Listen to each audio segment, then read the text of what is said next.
Okay, so it's Friday, the 19th of February. So,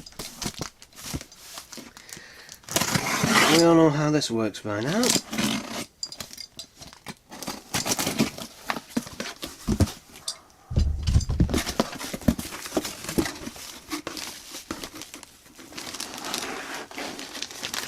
Oh, okay. Free pink carrier bag.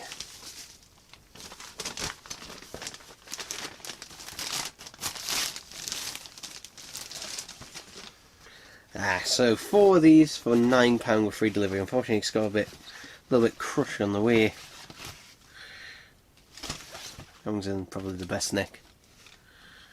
And I just not. So yeah, these look like an LP, and there is an LP version of this, which is harder to find. But these are actually all cassettes. And put it back in the right position. There you go. And 3 others, all exactly the same. I actually already do own one of these, but excuse me. I wanted to get some more. Well, I saw these, you know, for £9 for all of them. I thought, why not? I know it's a pretty good deal, and they've listed them a few times. It's weird that they must have just an abundance of these because they've sold a fair few of them. But yeah, there we go. Well, it's still the 19th of February. So this one's come from Airmail, and looks like it's come from either China or Japan. So yeah, better watch out for coronavirus to this one. We'll see.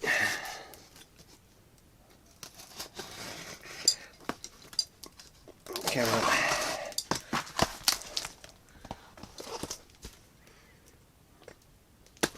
There we go. Come on. There we go.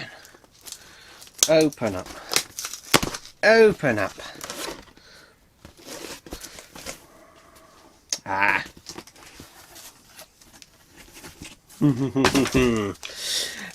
Cause 7-inch. Who wants 7-inch when you can get a 12-inch? And it's also nice that they put it in a sleeve already. They put it in a sleeve and even an inner sleeve, so yeah, that's it. That does save me a bit of hassle. Let's just show what it is. This is in excellent condition. This cost me, I think, £11, £12. It is Doctor in Distress. Yes. Now this is the rarer 12-inch extended version. So basically, these are longer mixes of the songs. If you do want to listen to the 12-inch one, someone has uploaded it to YouTube. But yeah, there we go. There we go. I now have a physical copy in my collection, and this one is in excellent condition because I bought this on Discogs or something like that. I can't remember the name off the top of my head, but I bought it from there. Because there was only one on eBay, and it was from Spain, and they wanted, I think, £25, and it was a bit damaged. Basically, this was all ripped up and everything a bit. So, yeah, paying £11, and this one's in pretty much pristine. This one's in pristine condition. Very happy about this one. Actually, really happy about this one. Now I just have to have the sort of guts to listen to it. It's like, do I have the guts to listen to it? The whole, I think the extended version is 6 minutes long. So it's just like, can I listen to Doctor in Distress for 6 minutes? We'll see, but there we go. Yeah, let me know if you want us to do digitize this and put it as an MP3 download at some point if you let us know. I mean, other people have put on YouTube, but yeah, guess if you want me to do it as well, then I can do that. But yeah, there we go. Prime example, the classic series Blu-rays. All of them are upscales, apart from Spearhead from Space, so all have, you know, the majority of them being upscales. They will still say, you know, that it is a 1080p file. So, yeah, that speaks kind of over with that. So, yeah, basically, in terms, you know, I just got this, you know, to kind of add it to my collection, and I won't be surprised that in the next few years, I say won't be surprised. I wouldn't be surprised that once all the Doctor Who Blu-rays box sets have been released, and I've said this before many times, once they've all been released, they will then re-release them in basically standard packaging like the American ones are. In fact, basically, if you want to buy any of the Doctor Who season Blu-rays and you're not bothered about the packaging, buy the American ones. They are exactly the same. The only difference is they don't come in that lovely limited edition packaging. Season 12 is missing one special feature, although it's not a very good one. It's basically about stuff that was on TV and happening in the media around the time of season 12. And because of, you know, some copywriting legality, it couldn't be on the American season 12 box set, which is Tom Baker season 1. Yeah, I don't know why they do that. But yeah, they're much cheaper, so I wouldn't be surprised if they do that. I also wouldn't be surprised in when they do eventually finish the Blu-ray sets that they might take a look, and by that point I wouldn't be surprised if the DVDs start going out of print. As of the date of recording this, none of the UK Doctor Who DVDs have gone out of print. None of them. They're all still in print in some variation. The only exceptions to this is, for example, individual volumes for the new series. So, for example, you know, you're not going to find a copy of Series 2 Volume 3 brand new anywhere, because that obviously went out of print. You can only get in a complete version. And say, for example, if a classic series story has an original release and then has a special edition, only the special edition will be produced now. So, yeah, but at the time of recording this, that is the case. In America, however, the vast majority of the Doctor Who Classic Series DVD range is out of print. It might be in the case of that they're all out of print now. I think they're all basically going out of print. I think there's still some around, but as far as I'm aware, the vast majority of them have gone out of print. So, yeah, overall, yeah, I kind of dragged this unboxing out for a little bit, didn't I? But hey, here we are, there it is. Yay. Alright, so it's the 25th of March and we've got another package here.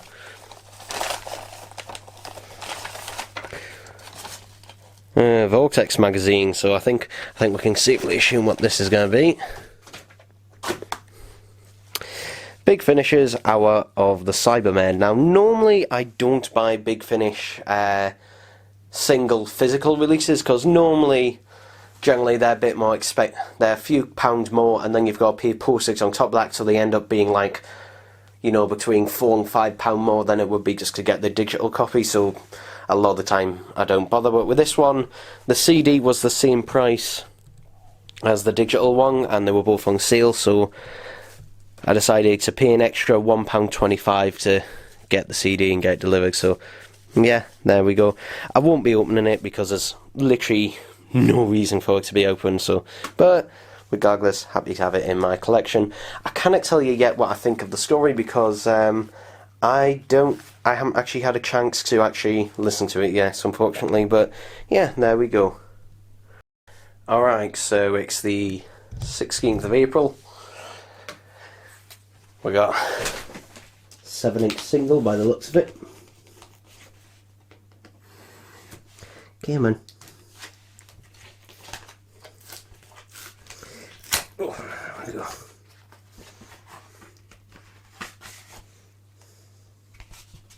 I think that's all that's in there. Now, some of you might look at this initially and think, hang on a minute, don't you already own this? Isn't this Jon Pertwee's Who is the Doctor? Well, no it isn't, and I'm quite curious to see what this is, but it does use the same artwork as it, as the later, I think late 70s, early 80s release of it. If we take a look at the back, you can see, hang on a minute, that doesn't kind of match up. So yeah, if we take a look at the single,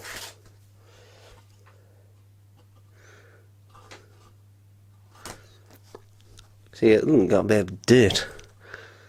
Doesn't appear to be scratched though, so that's nice. But does need a bit of a clean. You can see here the 2 tracks on there, and I'm not sure what they are, what they sound like. But yeah, I saw this. It was going fairly cheap. It wasn't too expensive. So yeah, Blood Doctor, and obviously you know with the TARDIS on there, so. It isn't obviously Doctor Who officially licensed. I don't think even Jon Pertwee's one is. This cost me £4 plus £1.29 postage, so £5.29. Not bad. Not bad. Now this item, which I can't show you fully on camera because on one side it's got my address. Actually, you know what? I have a solution. I don't like to do this all the time, but in this case, I'm just going to do it just to save a bit of time. There we go. I used to do this all the time, but it wastes all my duct tape, but there we go. So this, what's in here, cost me £40 and the postage was a £5. And what's in here is certainly a rare item, especially now. So, come on. Oh, it's getting stuck. It's getting stuck. There we go. So, as you can see, hopefully here, these are some test pressings. You might be thinking, what are these test pressings of? Well, if we get them out.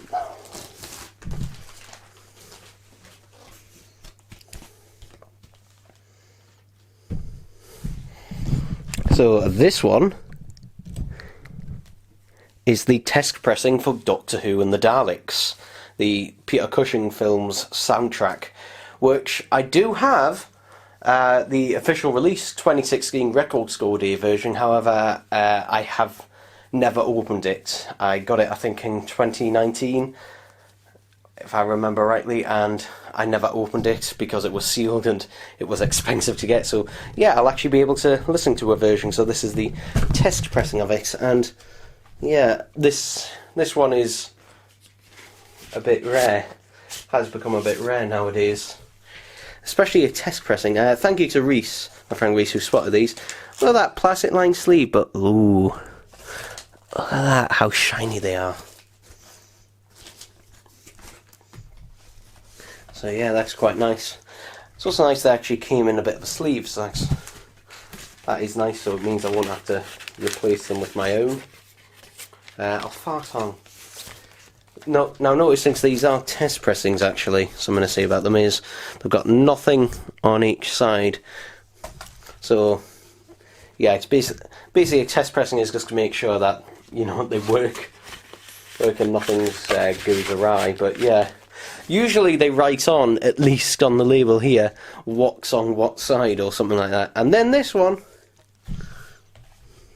which is coming away a bit, I'll have to stick. Let's notice this one's coming away a bit there, so that'll need to be stuck down with either some double-sided sellotape or a bit of glue. But it's Ghostlight, and I don't actually own Ghostlight on vinyl. So yeah, I don't own the official release of this story, which I'm not sure whether it's out of print, but on vinyl I'm not sure if it has gone out of print yet or not.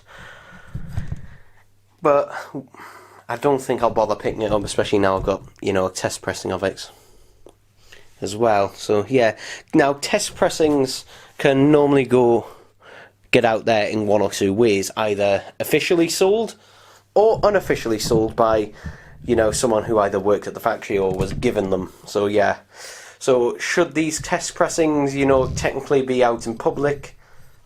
Maybe, maybe not, 'cause I can't remember, because 2016 I wasn't collecting records then. I started in 2018, but yeah, overall 50 quid total. I'm really happy to have them. Alright, so today is the 19th of April, and we've got a package here. Oh. God. Problem is, it has a plastic thing on top of it, which had the invoice in. There we go. There we go. So yeah, I ordered this, and I kind of slightly regret ordering it. I only ordered it, it went on sale again, which cost me, I think, £22 including the delivery, which is The Lives of Captain Jack, Volume 2, which, yeah, if you remember the trailer for this box set, the entire trailer was all about, you know, Jack pretending to be the Sixth Doctor, which is true for the first story,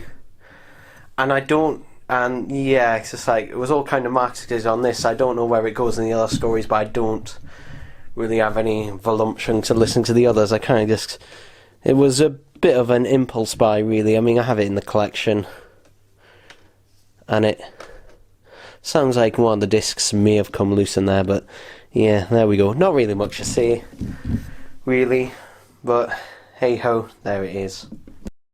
Okay, so it's the 5th of May today, and this is from Big Finish.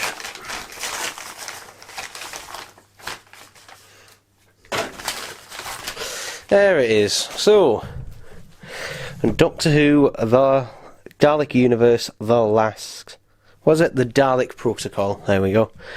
So I've waited a bit of a while for this to come out. The Dalek Universe 1 vinyl, still haven't got any signs of that. Don't know when that's going to come out. I did actually ring up Big Finish themselves and ask about that, and they said they didn't know, it's been delayed, but here's the CD, because I opted to get this as well with it as a big bundle. It cost me a lot, like, it cost me, I think, was it like £125 or something like that, because the postage was £15. Yeah, because it's a £5 per vinyl record, so fucking hell, postage is bloody expensive. But yeah, here it is, finally in the collection. Okay, so it's the 10th of May, and the thing I bought here from Amazon, the only reason I bought this was because to get Amazon's free delivery. Yeah, this is literally the only reason I would have bought this. I would have bought it probably at some point, but I probably would have waited for it to go on a little bit more on sale, because otherwise Amazon would have charged me £5 delivery for a £6 HDMI cable. So yeah, this is why I bought this. It cost me, I think, £10.99, and I also bought something else which I'll be unboxing on my other channel.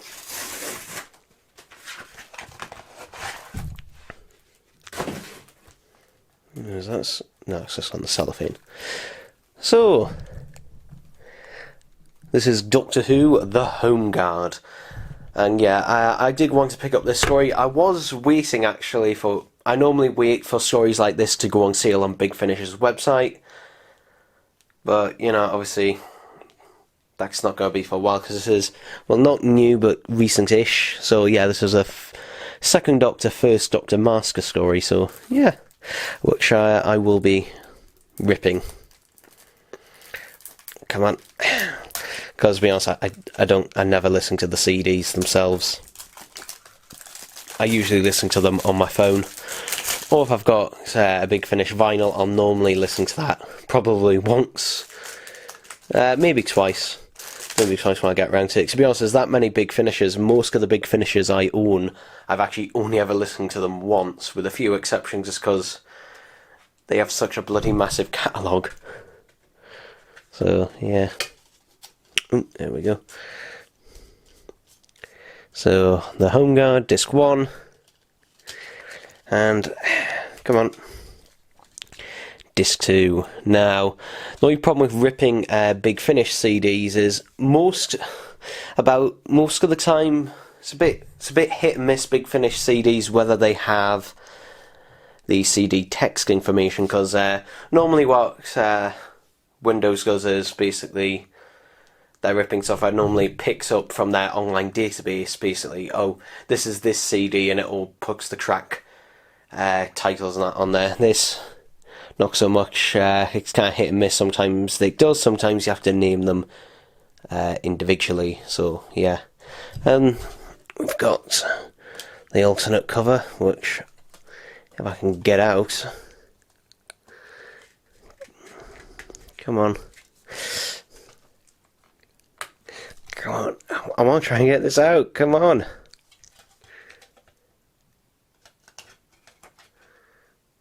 Yeah, I cut my fingernails recently, which is why I can't bloody grab it. There we go. Oh no, God. That's the problem with when the booklet is so thin like this. Literally, that's your booklet. If you can even call it, it's more of a pamphlet, I guess. So yeah, the thinner they are, the harder they are to actually slide out. There we go. So there we go. Now we get rid of shit logo, and hey, it's all black and white and lovely jubbly. So there we go. There we go. Not really much else to see on that. Obviously, I can't give my thoughts on it yet because, hey, well, you know, I haven't actually listened to it yet because I've just unboxed it. But yeah, there we go. Who's this written by? Simon Gurian? Guria?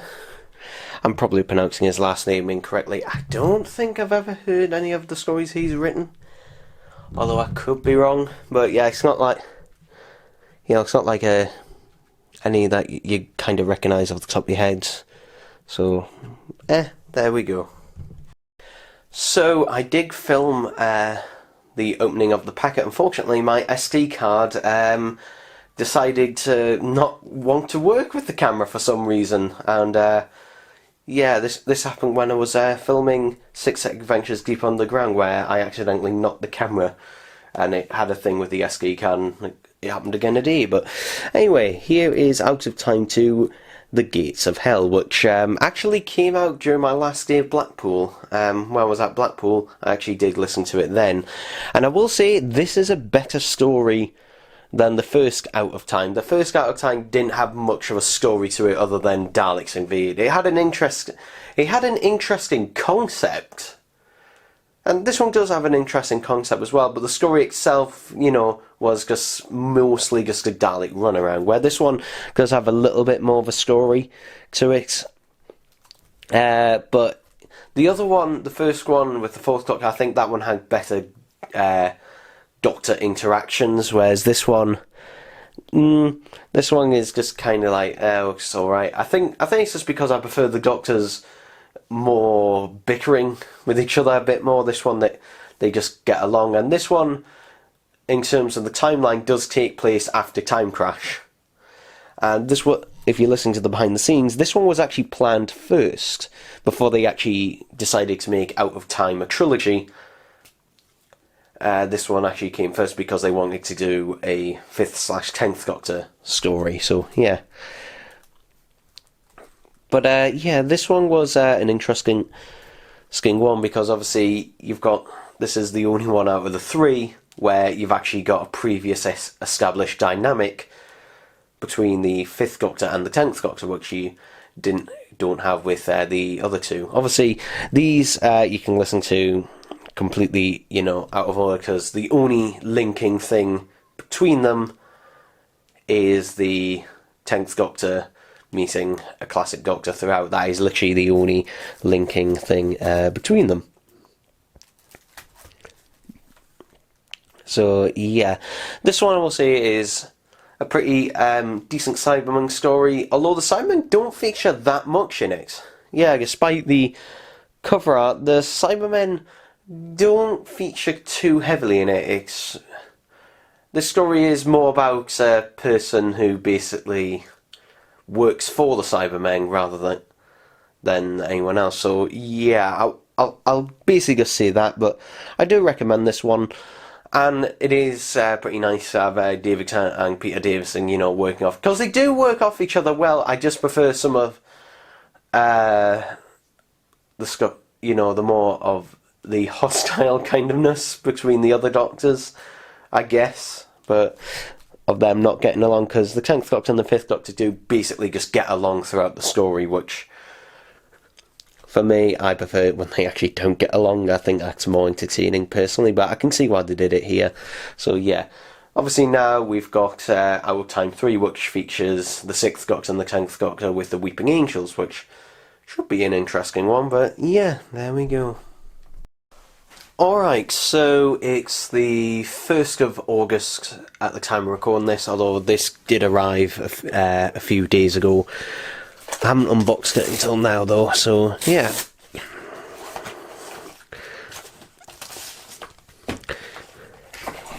And also I didn't put the lights on this time because I didn't want it reflecting off this, so hopefully it's still pretty visible. But yeah, this is the War Doctor Begins Volume 1. And I'll basically, you know, give my quick overviews, because I have already listened to this, because if you order from Big Finish, you also get a digital copy as well. So, yeah, so this box set, it's actually pretty decent, actually, this one. I did enjoy this one. I'll just kind of give me my overview on the stories. So, Light the Flame basically takes place immediately after the Night of the Doctor. And in terms of it being, I don't know, a War Doctor, it's essentially, you know, the War Doctor's first story. And it's alright. It's not bad. It's just kind of average in terms. I mean, you can predict everything that is going to happen in this, and there's the whole foreboding of, oh, the Doctor has changed. You know, he isn't acting the same. There's all that kind of stuff, even though he doesn't really do anything that really warrants it. At least not much in this one. We then got Lionheart, which is the return of, what's his name again? Birok! There we go. So yeah, we have the return of Birok, and that story, I'd say it was a lot better. It's a lot more enjoyable, just because it's basically a prison break Doctor Who story. So I did quite enjoy that one. And then the final story, the Shadow Squad, that one, I guess in Moffat terms, is a timey-wimey story, kind of. But it features the Daleks, and it also features although it's not on the cover, it does feature the Dalek time strategist in it as well. So, yeah, and also a new type of Dalek, which I won't go into spoilers of, so. But, yeah, overall, this box set, I did enjoy this box set. I think that generally it does offer a lot more of a variety, because it's basically just 3 separate stories, you know, that obviously all take place within the Time War, but there's no arc to this box set, which I think has been a problem for a lot of Big Finish box sets, where, you know, since they're doing a box set, they feel like, you know, all the stories must converge into one, which either makes the story feel a bit bloated, or just things being forcefully added in. But with this one, you know, basically the only linking thing between the 3 stories is that they all take place during the Time War. That is basically, and obviously, you know, they're all early stories of the War Doctor. That is basically the only thing that links all 3 stories to this box set, and I think, you know, it works a lot better as a result. So, yeah, definitely do recommend this. Big Finish, when the hell are the bloody 9th Doctor vinyls gonna come out for Volume 1 of the 9th Doctor Adventures? And also, you know, Dalek Universe 2 has been out a little bit now. So, you know, come on, but particularly the Ninth Doctor one. But yeah, probably the next one I'll probably receive is the War Master. What is this, volume? Is it volume 6? No, or is it volume 5? I don't know.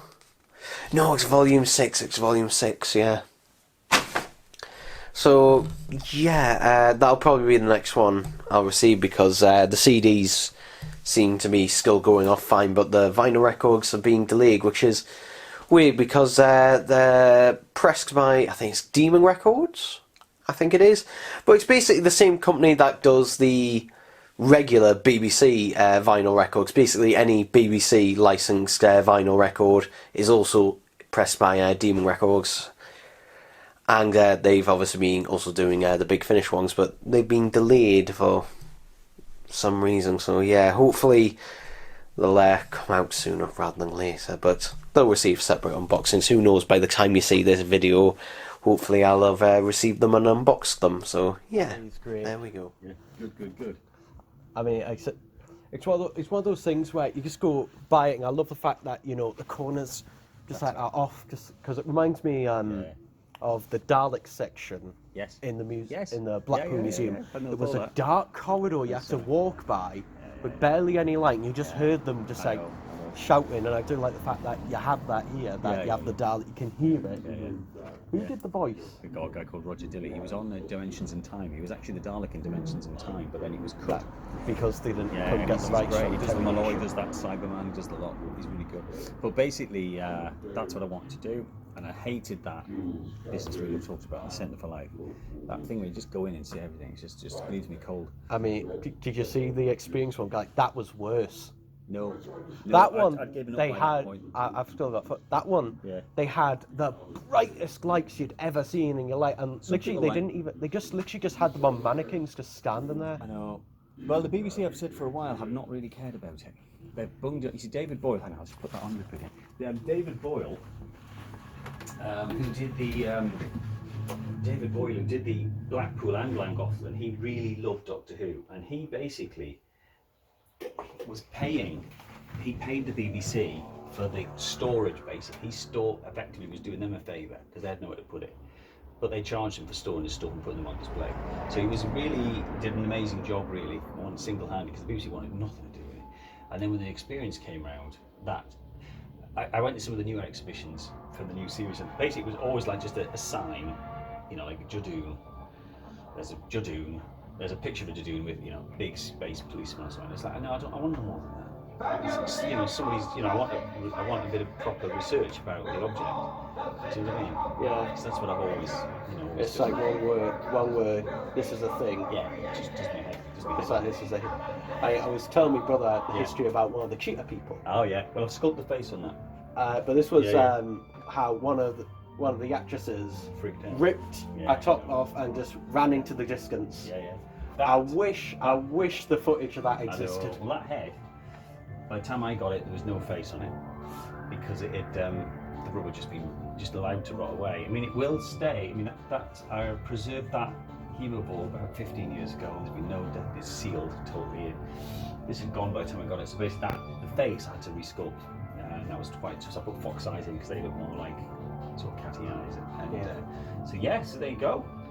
I mean, I will be coming back. I'm definitely coming back. Don't worry, I'm going to sit over here in the sun. Yes. I mean, look, you can come back today. I mean, it's not a problem. I only charge once for the day, so if you want another look round before you go, you're more than welcome. I might come back over and I want to take a picture with the dog, with my dog. That is what it's all. It's basically really a secret Doctor Who museum on the quiet. But actually, I'm quite glad I put the other sci-fi in, because it adds, for other people, it's broadened visitor appeal, you know. And it avoids the BBC breathing down your neck, because. Which is the number one. Because they know I'm here now, and especially with Doctor Who magazine. With Doctor Who magazine, they know that I'm here.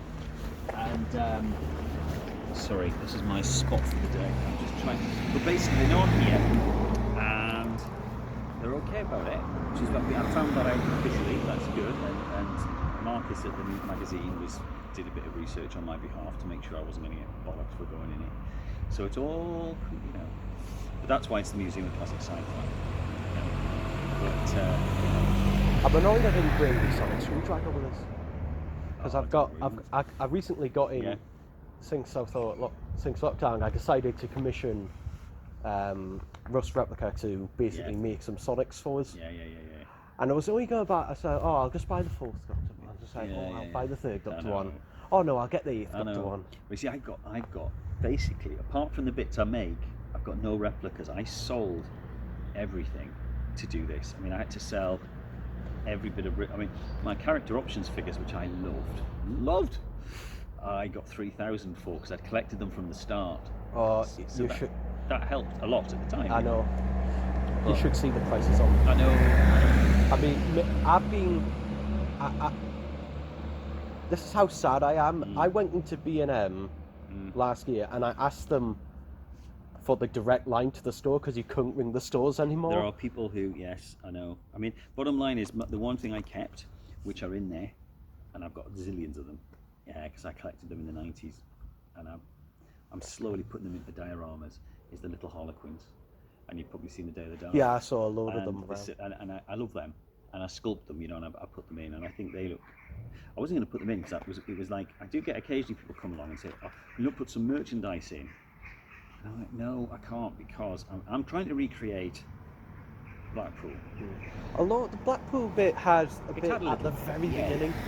And I might at some point put a few of my old figures in, but we have to be. I've got so little space. One guy got really shirty with me about it, and I just said, no, look. These are items that most people will never see unless they're on display.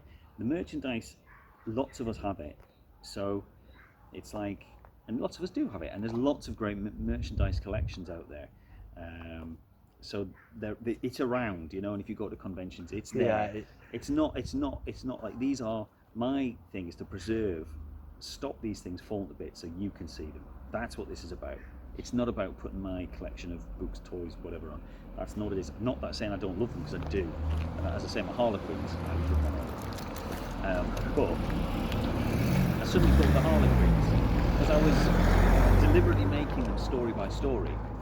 I thought, oh, they're so bloody small. I can probably just put them in. So like with the Death to Dalek's head, that little Death to Dalek thing is a couple of centimetres across. I thought, oh, I can go in. And I think it works. Yeah. You know? It was a nice little thing to say, oh, here's the thing to say, oh, here's a little diorama. Yeah, the problem is they take me so long. But I'll tell you, the next pieces that are going in, I'll have to wait till autumn. It's quiet today, actually, but very busy yesterday. I'll need to take the glass out, you see. Take everything out. The next things that are going in, you're going to kick yourself if you don't know this. Do you know I've got the Pyramids of Mars head? Yes, I was going to ask you about it because a friend of mine recently told me about it. He's got a free pass for this. And I went, how can you get given everything for free? Is he a patron? Is he a patron? No. He just I asked him, how did he get a free pass? He said, oh, I just turned up the first day and he got a free pass. Nah, he'll have done something to get the free pass. Who is he? What's he called? Reese Harvey. Oh, no, Reese was a Kickstarter. Right, he doesn't tell me half the things. No, I think he just kind of winds me up a bit. If you want a free pass, we keep trying to top each other. Right, friend me on Facebook. Right, so I can friend you on Facebook and we can stay in touch. And then basically, I'll show. If you want to, you do not have to feel any pressure at all. I do Patreon, which is a monthly subscription, and it starts at $1.50 a month. And that's you get the newsletter stuff, and then there's a magazine, and it goes up slowly. And if you want to, so that's how you get your free passes and all that stuff. And then you can come and go as much as you bloody want. And you get magazines and stuff. So if you're interested in that, I'll send you the link to that. I was going to say something, and I said, I'm just like, my mind is going to go blank on it. No, don't worry. So what's your name? Sorry. You know the toy thing. I mean, yes. There's I Brooks, love the toys. Have you ever been to Brooks Collectibles in Blackpool? Yes. I do love. Just to be clear, right? I adore toys, and my biggest regret at the museum.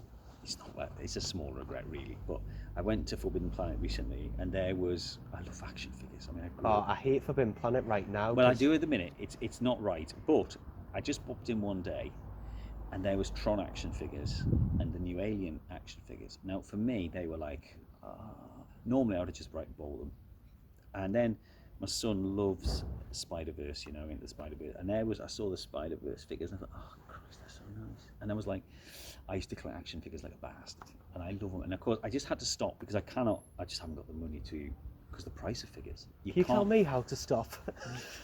Don't stop. It's nice. The bottom line is that it's like with me though. This stuff is expensive, and I have to pay for it monthly.